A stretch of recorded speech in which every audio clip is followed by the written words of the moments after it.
আসসালামু আলাইকুম।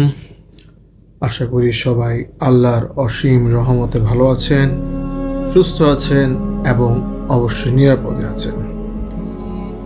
আজকে আপনাদের পুরো এপিসোডের সাথে আমি আছি সোহেল।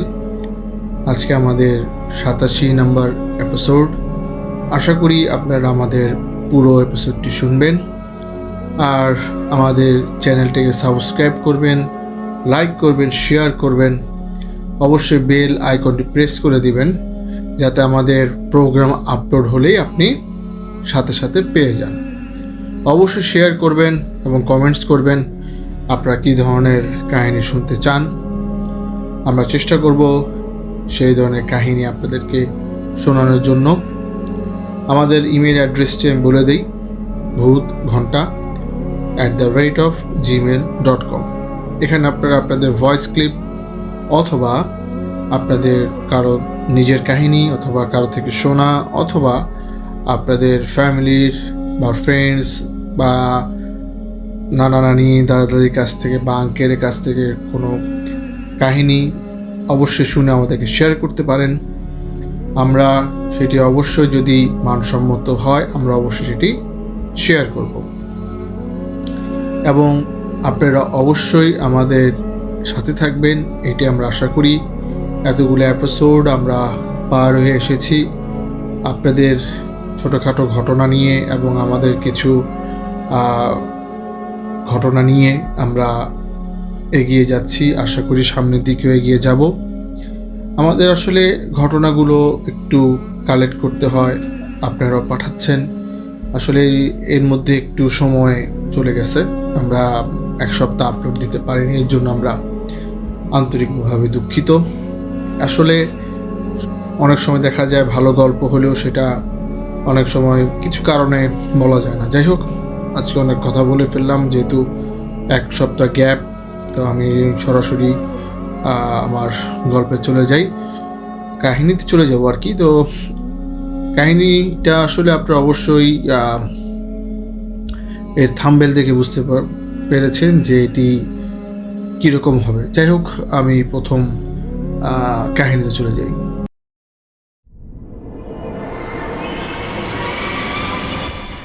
প্রথম কাহিনী যেটা আমি আজকে আপনাদেরকে শোনাবো, এটি আমার এক আঙ্কেলের কাছ থেকে আমার আসলে জোগাড় করা।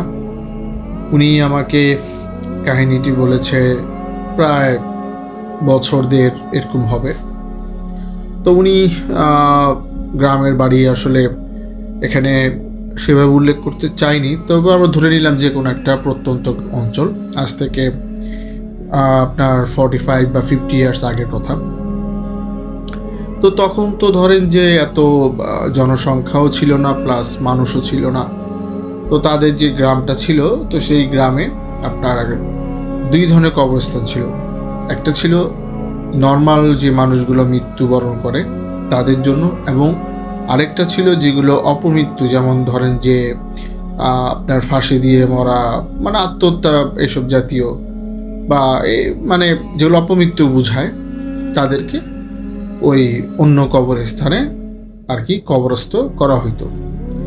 কাহিনীটি ওই আপনার যে অন্য কবরস্থানে যেটা কবরস্থ করা হইতো আর কি সেটা নিয়ে।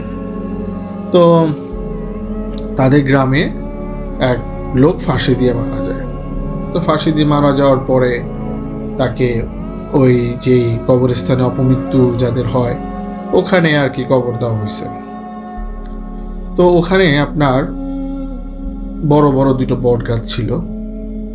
তো সেই বট গাছে ওনাকে যেদিন আপনার কবরস্থ করা হয়েছে তার পরের দিনই একটা লাশ ওখানে বট গাছে ঝুলন্ত অবস্থায় পাওয়া যায়, গলায় ফাঁসি দেওয়া।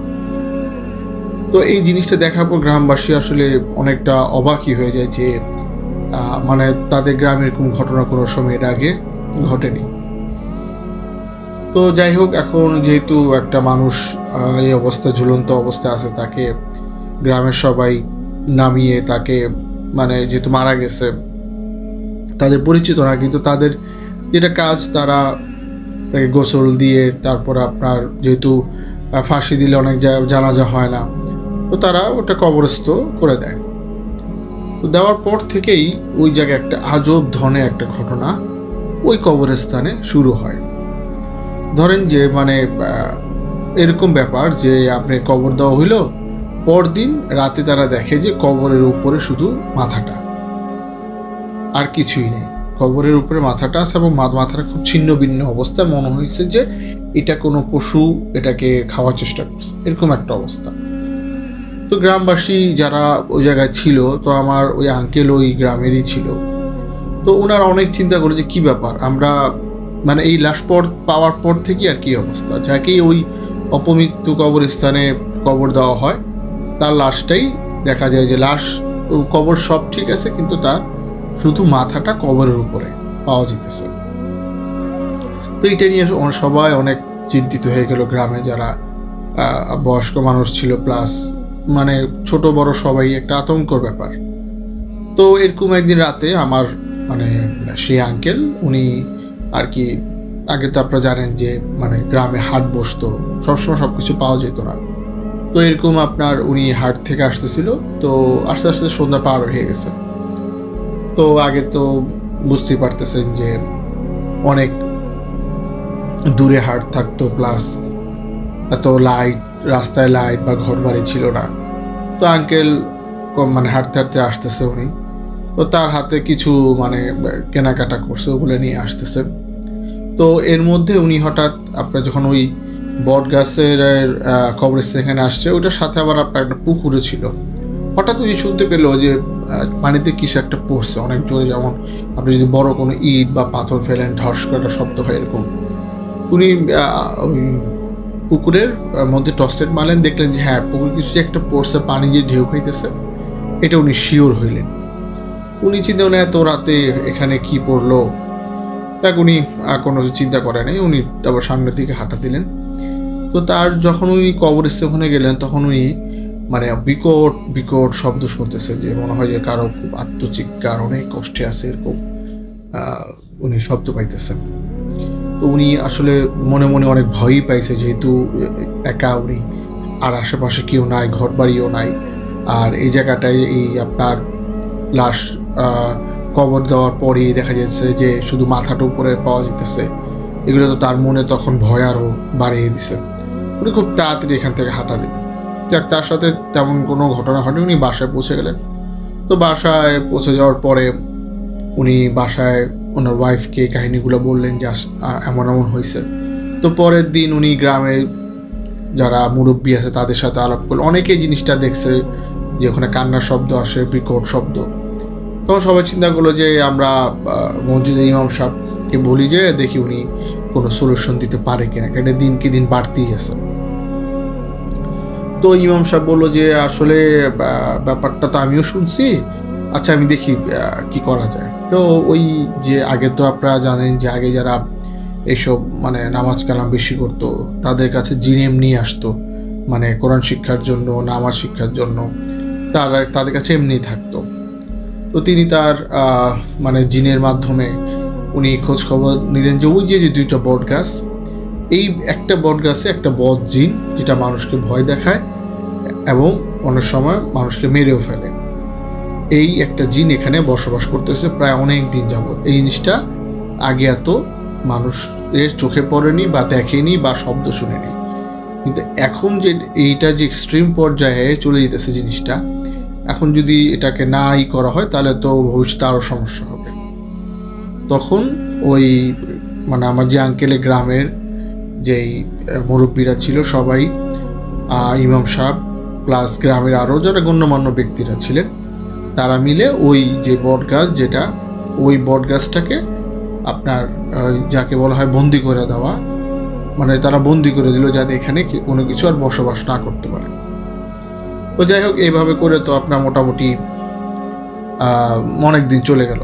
তখন আর এরকম আর হয় না, গ্রামের মানুষও মোটামুটি এখন মানে শান্তিতে আছে। আর ওখানে যে কারো কবর করলেও আপনার ওই শুধু যে মাথার খুলিটা উপরে থাকে তাও হয় না, কান্নার শব্দও বন্ধ, মানে দুইটা বট গাছই এখন আর কোনো সমস্যা নেই, কারণ ওইটাকে বন্ধ করে দেওয়া হয়েছে, যেটার মধ্যে বদ জিনটা ছিল। তো এখন আপনার যে ইমাম সাহেব এই কাজটা করছে, তো ইমাম সাহেব বলছে দেখেন আমি তো আপনাদের সামনে এখানে একটা মানে যেখানে বন্ধ করে চারিদিকে 4টা তাবিজ উনি করে দিছে, মাটি খুঁড়ে ভিতরে দিয়ে দিছে। ইন কেস যদি এখানে তাবিজ উঠে যায় তাহলে ভাববেন যে এখান থেকে ওই জিনটা ছাড়া পেয়ে গেছে, তখন হয়তো বা এটা আবার সমস্যা করবে। তো যাক, এইভাবে আপনার মোটামুটি অনেক বছর চলে গেল। চলে যাওয়ার পরে এখন যেহেতু কবরস্থান একটু বড় করতে হবে, তো সেই ইয়েতে ওই আপনার তারা একটু ওই বট গাছের প্রায় কাছাকাছি চলে গেল, যেহেতু একটু জায়গা লাগবে। তো এনিহাউ যেভাবে হোক আপনার ওই তাবিজটা ওখান থেকে মানে একটা তাবিজ উঠে গেছে। তো একটা তাবিজ উঠে যাওয়ার পর তো জিনিসটা একটু হালকা হয়ে গেছে। তো হালকা হয়ে যাওয়ার পরে মানে যারা কাজ করে তারা আর জিনিসটা বলেনি যে তারা ওই তাবিজ পাইছে, এরকম কোনো কিছু বলেনি। বটগাছটা ওরকমই আছে। তো যখন আবার মনে করেন নতুনভাবে আপনার ওই কান্নার শব্দ, এটা প্রায় অনেক বছর আগে পরের কথা, মানে তারপরে 5-7 বছর পরের কথা, কান্নার শব্দ আবার শুরু হইলো। আবার আপনার মনে করেন লাশের শুধু মাথার খুলিটা কবরের উপরে আসতেছে। আবার যখন এটা দেখা দিল তখন সবাই বুঝতে পারলো হয়তো বা ওখান থেকে একটা তাবিজ বা কিছু একটা হয়েছে, যার জন্য এরকম আবার দেখা দিছে গ্রামের মধ্যে। তো একটা গ্রাম, একটা আতঙ্ক আবার সৃষ্টি হয়ে গেল। সন্ধ্যার পর আর কেউ বাসার থেকে বেড টের হয় না, খুব প্রয়োজন থাকলে বের হয়, তা এছাড়া আর বেড টের হয় না। তো গ্রামের মানুষ কয়েকজন ভয়ও পাইছে এই নিয়ে। তো তখন ওই ইমাম সাহেব আর ওই মসজিদে ছিল না, তখন অন্য ইমাম সাহেব ছিল। তো উনি জিনিসটা শুনলেন, শোনার পরে উনি বললেন যে ঠিক আছে, আমি জিনিসটা দেখবো, চেষ্টা করব। তো উনি ওনার মাধ্যমে আল্লাহর কালাম দিয়ে এটাকে আবার বন্ধ করে দিল। বন্ধ করে দেওয়ার পর উনি বললো, দেখেন এটা তো আমি আবার বন্ধ করে দিচ্ছি, ইনশাল্লাহ আর কিছু হবে না, কিন্তু আপনারা খেয়াল রাখবেন যাতে এখান পর্যন্ত যাতে আর কবরের জায়গাটা না আসে। তো যাই হোক, এইভাবেই আর তারপর থেকে আর কোনো সমস্যা ওই গ্রামে হয়নি। আর এখনও মানে বট গাছের অবশিষ্ট কিছু অংশ আছে, অনেক বছর আগের কথা, যেহেতু আঙ্কেল জীবিত আছে, তো ওনার কাছ থেকে আমার কাহিনীটি শোনা। তো আশা করি কাহিনীটা আপনাদের ভালো লাগছে। আসলে গ্রামের কাহিনী আমার কাছে সবসময় ভালো লাগে। আর এটা একটা ভয়ঙ্কর ব্যাপার। দেখেন, আপনি যদি চিন্তা করে দেখেন একবার, যে কবরের উপরে যদি আপনার মাথার খুলিটা থাকে শুধু, তাও ছিন্ন ভিন্ন অবস্থায়, কিন্তু কবর ঠিক, কবর যেভাবে তারা কবরস্থ করে গেছে ওইভাবে কবরের মাটি বা কোনো কিছু এদিক ওদিক হয়নি। তো এটা কিন্তু একটা ভয়ের ব্যাপার। আর ওই বট গাছে হঠাৎ একটা লাশ, মানে হঠাৎ একটা মানুষ ঝুলন্ত অবস্থায় পাওয়া, এটাও কিন্তু একটা আপনার ভয়ানক একটা কথা। এটা যদি আপনি খুব গভীরভাবে চিন্তা করেন, আপনি অবশ্যই শিউরে উঠবেন। আসলে আমরা কাহিনী বলি, কিন্তু যার সাথে ঘটে যায় বা যারা ওইখানে বসবাস করে তাদের আসলে তখনকার সময়টা তারা বলতে পারবে। আসলে আমি আর আপনি জাস্ট কাহিনী বলবো, অনুভবটা করতে হবে সেই জিনিসটা, তাহলেও আপনি আমাদের কাহিনীগুলো শুনে অবশ্যই মজা পাবেন এবং কল্পনা করবেন এই জিনিসটা কীভাবে ঘটতেছে। এই এতটুকুই করলে আপনারা দেখবেন ইনশাল্লাহ আপনারাও সেই জিনিসটা ফিল পাবেন। যাই হোক, আজকে ঘটনা কেমন লাগলো অবশ্যই আপনারা জানাবেন, মেইল করবেন আমাদেরকে। অবশ্যই কারোর কাছে যদি কোনো কাহিনী থাকে মেইল করবেন আমাদেরকে। আসলে আপনাদের মেইল বা ভয়েস ক্লিপ ছাড়া আমাদের চলাটা খুব সমস্যা হয়ে যায়, কারণ আমাদের গল্প কালেক্ট করতে হয়, সেগুলোও ভেরিফাই করতে হয় যে ঠিক আছে কি না, যার সাথে ঘটছে তার কাছে পেলে তো সবচেয়ে ভালো।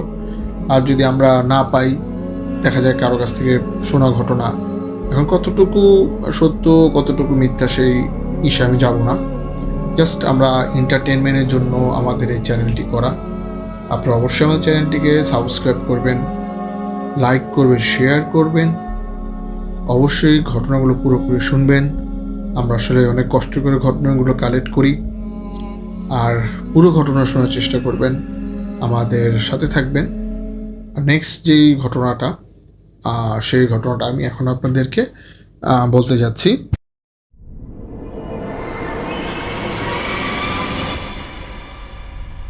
ঘটনাটি যিনি পাঠিয়েছেন ওনার নাম রাকিব। উনি আসলে যেভাবে পাঠিয়েছেন বলেছেন আমার মতো করে শেয়ার করতে। আমি ঠিক চেষ্টা করব উনি যেভাবে লিখেছেন ওইভাবে শেয়ার করার জন্য। তো যেই কাহিনীটি এখন আপনারা শুনতে পাবেন, এটি একটি জেলে, ওনার নাম ছিল দিলীপ। তো ওই দিলীপ জেলে উনি আপনার মানে ব্রহ্মপুত্র যে নদীর পাশেই তার বাড়িটা ছিল। তো নদীটা ভাঙতে ভাঙতে এমন একটা পর্যায়ে এক সময় চলে আসে যে তার বাড়ি থেকে 1 মিনিট বা 2 মিনিট হাঁটলেই আপনার নদীটা। তো যেহেতু ওইটা আপনার একটা জেলে, মানে পুরো গ্রামটাই জেলেদের গ্রাম ছিল, তো এখন তো মাছ ধরা ছাড়া তাদের কোনো উপায় নেই। আর দিলীপের আপনার পরিবারে ছিল তার 2 মেয়ে, তার ওয়াইফ আর দিলীপ। তো দিলীপ চিন্তা করলো যে এখন কি করা যায়, এখন তো চারিদিকে বর্ষা। তো উনি কষ্ট করে একটা মোটামুটি একটা বড় নৌকা কিনলেন, কিনে তার মধ্যে আলকাতরা প্লাস আপনার কেরোসিন দিয়ে সুন্দরভাবে লেপে যাতে এখানে পানি লিক না করে। তো এখন তার সাথে কয়েকজন সঙ্গী দরকার মাছ ধরার জন্য। তো উনি তার গ্রাম থেকে 4 জনকে নিলেন, আর উনি একজন, 5 জন। তো সারাদিন তারা মাছ ধরতেন, মাছ ধরে তারা বাজারে বিক্রি করতেন। বাজার বিক্রি করে যেই টাকাটা তাদের উপার্জন হইতো, সেই টাকাটার 60% দিলীপ নিত, যেহেতু তার নৌকা তার, জাল তার, আর এক অংশ বাকি যে অংশটা থাকতো এটা তারা ওই 4 জন ভাগ করে নিত। তো এইভাবেই তাদের চলতেছে। তো তারা একদিন মাছ ধরতেছে। তো মাছ ধরে তারা একটা বড় একটা হাঁড়ি আছে, ওই হাঁড়ির মধ্যে রাখে। আপনারা দেখতে পাবেন গ্রাম অঞ্চলে যে হাঁড়ির উপরে যেমন একটা ছোট নেটের মতো থাকে যাতে মাছগুলা বের হয়ে না যায়। ওই হাঁড়িটা নিয়ে তারা বাজারে চলে যায়, বাজারে নিয়ে গিয়ে বিক্রি করে। তো যখন তারা জাল ফেলছে, জাল টানতেছে, হঠাৎ দেখে যে মানে পানিতে চুলের মতো কি যেন একটা দেখা যেতেছে। আর আপনার ওনাদের নৌকাটা কিসের সাথে যেন বারবার বাড়ি লাগতেছে। তো খুব ভালো মতো খেয়াল করে দেখলো যে আসলে এটা একটা মহিলার লাশ বারবার তাদের নৌকার সাথে বাড়ি খেতেছে। তো তারা সবাই মিলে এটাকে আপনার ওনাদের নৌকাতে উঠালো, যেহেতু এটা একটা লাশ, এটা তো এভাবে আর ফেলে দেওয়া যায় না, এটাকে হয়তো বা কবরস্থ করতে হবে, বা ওনারা যেহেতু সনাতন ধর্মাবলী ছিল, বা দাহ করতে হবে, দুইটার একটা। তো তারা সেদিন ওইভাবে মাছ আর ধরলো না, তারা নৌকা তাদের ঘাটে ভিড়ে একজনকে বাজারে পাঠিয়ে দিল ওই মাছ নিয়ে যেতে বিক্রি করে। আর বাকি সবাই ওই যেই ওনাদের যেই মাতব্বরের বাড়িতে ওই লাশটা নিয়ে গেল। তো লাশ নিয়ে যাওয়ার পর মাতব্বরকে বললো যে মাতব্বর সাহেব, এখন কি করা যায়, আমাদের লাশটা পাইছি নদীতে। তো মাতব্বর বললো ঠিক আছে, যেহেতু আমরা সনাতন ধর্মাবলী, তো একে দাহ করে দাও, যেহেতু পাওয়া গেছে এটা তো ফেলে দেওয়া যাবে না। তো সবার ডিসিশনে এটাকে দাহ করে দেওয়া হলো। আসলে এটা মোটামুটি 50-60 ইয়ার্স আগের গল্প। তো তখন আপনার কারেন্ট তো ছিলই না, মোমবাতি, কুপি, হারিকেন এগুলো দিয়ে মানুষ চলতো। তো যাই হোক, ওইভাবে দাহ করে দিল। দাহ করে দেওয়ার পরে তারা যে যার বাড়িতে চলে গেল। তো যাই হোক, এমনি মোটামুটি চলতেছে। তো তার কিছুদিন পরে ওই দিলীপের যে 2 মেয়ে ছিল, এর মধ্যে এক যে ছোট মেয়ে রাত্রে ওয়াশরুমে যাবে। তো ওর মাকে ডাক দিল যে আমি ওয়াশরুমে যাব। তো ওর মা ওর সাথে গেল। আপনারা তো সবাই নর্মালি জানেন যে গ্রাম অঞ্চল, তখন তো অনেক আগের কথা, ওয়াশরুমটা একটু বাইরে থাকতো। তো যখন ওয়াশরুমে করে যখন মেয়ে আসতেছে তার মার সাথে, দেখে যে ছোট মেয়েটা দেখতেছে যে আম গাছের মধ্যে আপনার অনেক লম্বা পা ঝুলে 3-4টা লোক মতো বসে আছে, তাদের চোখগুলো জ্বলতেছে যেরকম আপনার রাতেবেলা বিড়াল বা কুকুরের জ্বলে। এটা দেখার পর যেহেতু মেয়ে অনেক ছোট, একটা মানে ও বিশাল এক চিৎকার দেওয়ার পরে সে অজ্ঞান হয়ে যায়। সাথে সাথে দিলীপ তো ঘরে থেকে শব্দটা শোনার পর বের হয় মেয়েকে এবং তার বউ দুজনে মিলে ঘরে নিয়ে যায়। ঘরে নিয়ে যাওয়ার পরে পানি টানি দেওয়ার পরে তার জ্ঞান আসে। তখন জিজ্ঞেস করে যে কী হয়েছে, তখন মেয়ে এগুলো সব খুলে বলে। এখন যেহেতু ছোট মেয়ে, ওনারা ভাবছে হয়তো বা এটা মানে তার চোখের ভুল হইতে পারে। তো যাক এভাবে চলতেছে তাদের। তো এর মধ্যে কি হইলো, আপনার একদিন সকাল প্রচুর আপনার বৃষ্টি। তো এর মধ্যে দিলীপ বললো যে আজকে আর মাছ ধরতে যাব না, যদি যাইও তাহলে সন্ধ্যার দিক দিয়ে যাবো। তো দিলীপের বউ বলে আচ্ছা ঠিক আছে। তো সন্ধ্যার দিকে ওনারা সন্ধ্যা যখন দেয় তখন বৃষ্টি কমে গেছে। তখন তো আপনার আসলে ওই মোবাইল ছিল না বা ছিল না যে মানে কোনো রকম সংবাদ দিবে যে আজকে মাছ ধরতে যাব, বাসায় গিয়ে সংবাদ দেওয়া লাগতো। তো উনি খবর পাঠাইলো যে আজকে সন্ধ্যাবেলা আমরা তাহলে মাছ ধরতে যাব। তো দিলীপ বাসা থেকে বের হইছে। তো বাসার থেকে বেরোনোর পরে উনি হাঁটতে হাঁটতে, বললাম তো মানে 1-2 মিনিট লাগে। তো উনি যখন ওই প্রায় নৌকার সামনে কাছাকাছি চলে গেছে, তখন দেখে যে নৌকায় আপনার 4 জন বসা। উনি বসে হয়তো বা ওনার সাথে যারা মাছ ধরে তারাই হয়তো বা। তো যখন উনি দিলীপ যখন বলল ডাক দিয়ে, কি রে তোরা কি আসছিস, আমার আগেই আজকে চলে আসছিস, এই কথা যখন ডাক দিল তখন 4 জনই তার দিকে ঘুরে তাকাইল। 4 জনের তাকানোটা এত ভয়ানক ছিল, আর তাদের চোখগুলো মানে বাতির মতো জ্বলতেছে, যেরকম আপনার টর্চ লাইট যেরকম জ্বলে এরকম জ্বলতেছে। এটা দেখা সে থমকে গেল। সাথে সাথে তার ঘাড়ে একটা হাত পড়ল। তখন তো সে আরও ভয় পেয়ে গেল যে পিছনে কে না কে। দেখে তার ওয়াইফ তার পিছে বলতেছে, তুমি তো ওই হাড়িটা রাইখে আসছো, মাছ ধরতে যাবা, মাছ রাখবা কিসে। পরে ওই দিলীপ বলতেছে, তুমি নৌকা কাউকে দেখতে পাইতেছো? তখন দিলীপে বলে, কই নৌকাতে কেউ নাই, ওরা এখন আসে নাই। এইটা যখন দিলীপে বউ বলছে তখন দিলীপ বলতেছে যে আজকে আর মাছ ধরতে যাব না, আমার শরীরটা ভালো লাগতেছে না। এইটা বলে পরে দিলীপ আর দিলীপের বউ দুইজনে বাড়ি চলে গেছে। যাই হোক, সেদিন আর মাছ ধরতে গেল না। তারপর দিনই আপনার দিলীপের যে বড় মেয়ের পেটে প্রচণ্ড ব্যথা, সহ্য করার মতো না এমন ব্যথা। তো কবিরাজ কাছে নিয়ে গেল তার বড় মেয়েকে। নিয়ে যাওয়ার পর উনি ওষুধ দিল, যাক ব্যথা মোটামুটি কমলো। কিন্তু কবিরাজ আসলে আগের মানুষ অনেক কিছু বুঝতে পারত। তখন উনি দিলীপকে জিজ্ঞেস করলো, আচ্ছা দিলীপ, এমন কোনো ঘটনা কি ঘটছে তোমাদের সাথে?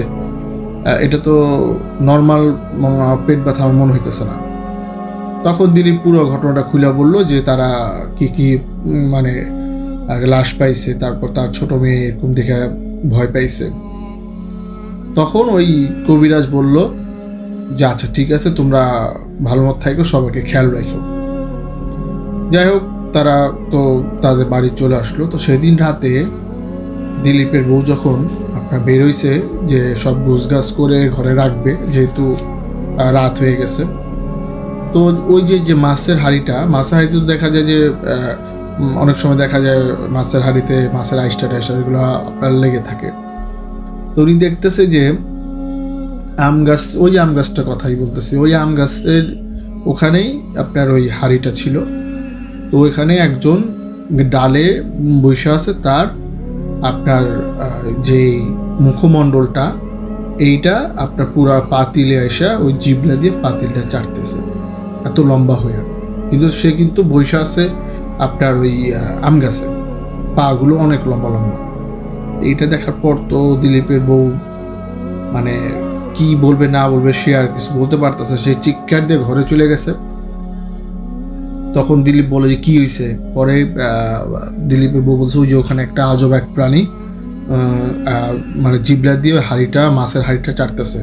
দিলীপ বলে যে কি বলো না বলো এগুলা। বলে হ্যাঁ তুমি বেরো। কোনো ঘর থেকে বেরো, দিলীপ দেখে কিছুই তো নাই। যাই হোক, পরে আপনার হাঁড়িটা নিয়ে গেল ঘরে। তো সেদিন রাতে এতটুকুই হইল। ও দিলীপের আসলে একটা কথা বলতে ভুলে গেছি, দিলীপের বাড়ির সাথে 2টা আপনার তাল গাছ ছিল, যাকে আমরা জোড়া তাল গাছ বলি। তো ওখানে আপনার অনেক আগে থেকে একটা বদনাম ছিল যে জায়গাটা ভালো না, অনেক কিছু। তো একটা না একটা ঘটনা দিলীপের সাথে ঘটতেই আছে। এই যেমন টুকটাক যতগুলো ঘটনা এ পর্যন্ত শুনলেন।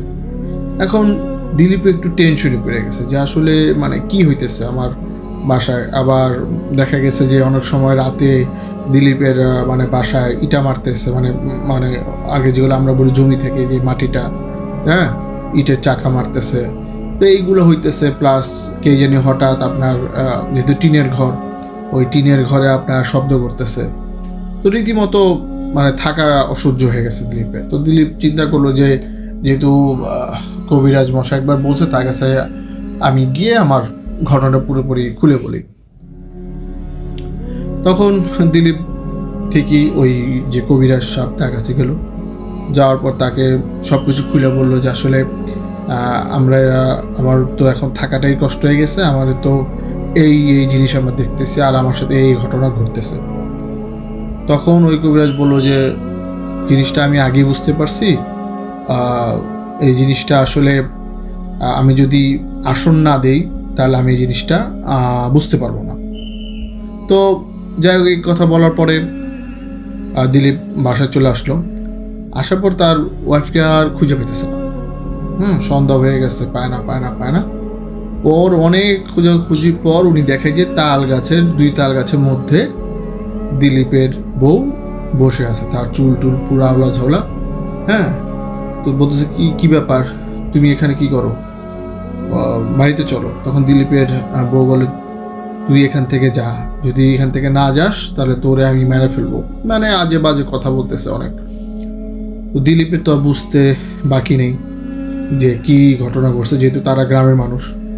সাথে সাথে উনি ওই কবিরাজের কাছে গেছে। কবিরাজ ওনার সাথে দিলীপ সাথে করে নিয়ে আসছে।